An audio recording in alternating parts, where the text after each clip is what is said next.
I still remember the way his hands shook as he stared at the letter. Not from fear, but from confusion that cut deeper than anger ever could. A single dad, already worn thin by life, was about to confront a stranger who claimed to know the truth about his past. What he didn't know was that one conversation, driven by pain and unexpected kindness, was about to change everything he believed about himself and the world. He walked into that lawyer's office demanding answers, ready to fight if he had to. But when the truth finally exploded into the open, it didn't destroy him. It rebuilt him in a way he never imagined possible. Before we continue, take a moment to support the channel.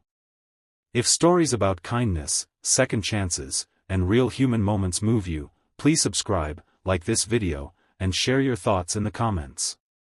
Your support helps kindness lights reach more hearts and spread more light. Now let me tell you the story. My name is Daniel Carter, and for the last 7 years, my whole world fit into a small 2-bedroom apartment and a little girl named Lily. Her mom passed away when Lily was barely 2, and since then, it had been just us. No backup plan. No safety net. Just long workdays, packed lunches, bedtime stories, and quiet prayers whispered when Lily couldn't hear. Money was always tight. I worked construction during the day and did delivery jobs at night. I missed birthdays, school events, and sleep. But I never missed tucking Lily in. That was my promise to myself. Then one Tuesday evening, after a 14-hour day, I opened the mailbox and found a thick envelope with a law firm's name printed across the front. My stomach dropped. I hadn't done anything wrong, but when you're barely holding life together, any official letter feels like a threat. Inside was a notice asking me to contact an attorney regarding a matter connected to my late wife. No explanation. Just a date and a name. I barely slept that night. My mind raced with worst-case scenarios. Custody issues. Hidden debts. Some mistake that would take Lily away from me. By morning, fear had hardened into anger. The lawyer's office was polished and quiet, the kind of place that made me feel out of place the moment I walked in. When the lawyer finally came out, a man in his early 50s with calm eyes and a gentle voice, I didn't wait for pleasantries.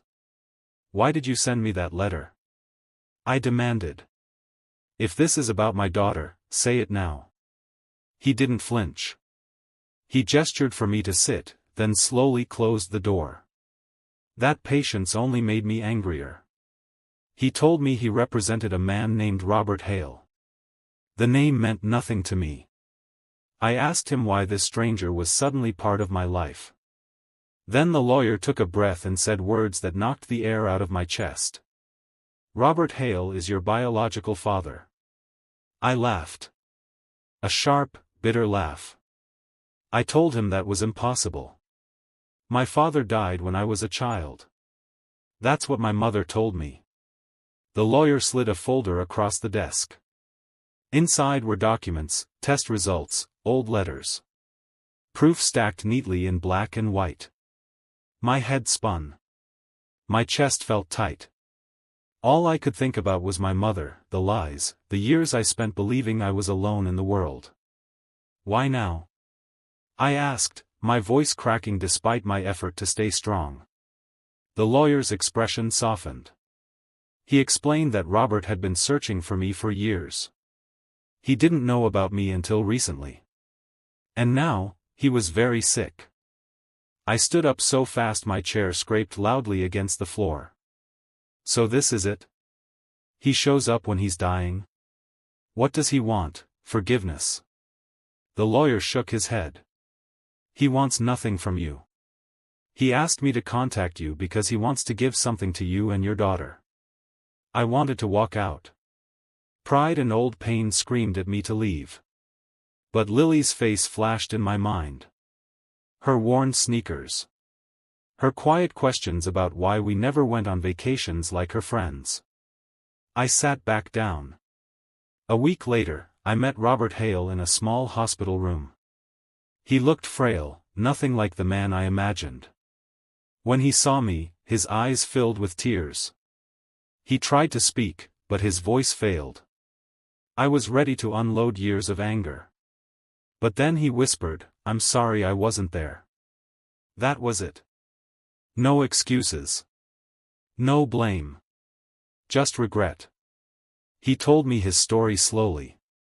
How he never knew about me. How my mother disappeared from his life before she knew she was pregnant. How guilt haunted him once he found out, too late to make things right. Then he told me why he asked to see me. He had set up a trust for Lily's education. College, housing, everything. He had also arranged financial help for us, enough to finally breathe. I didn't know how to react. Part of me felt like I didn't deserve it. Another part felt angry that kindness had come from a place I least expected. As I stood to leave, unsure if I'd ever come back, Robert reached for my hand with surprising strength. "Be the father I couldn't be," he said. "You already are." He passed away 2 days later. Life didn't magically become perfect after that. But it became lighter. I cut back my night shifts. I started showing up more. I volunteered at Lily's school. I slept without fear pressing on my chest. One evening, as Lily did her homework at the kitchen table, she looked up and asked, "Daddy, why are you smiling?" I realized then that kindness doesn't always arrive the way we expect. Sometimes it comes wrapped in truth that hurts before it heals. Sometimes it comes from people we thought were enemies, or strangers, or ghosts from our past. That lawyer didn't just send a letter. He delivered a chance for healing. Robert didn't just leave money. He left a lesson about taking responsibility and choosing kindness, even at the end. If this story means anything, it's this: kindness has the power to rewrite stories we thought were finished. It can turn anger into understanding and loneliness into connection. So if you're carrying pain today, don't close your heart too quickly. The truth might hurt at first, but kindness can still find you. And when it does, let it change you. Because one small act of compassion can light up a life, a family, and maybe even generations to come.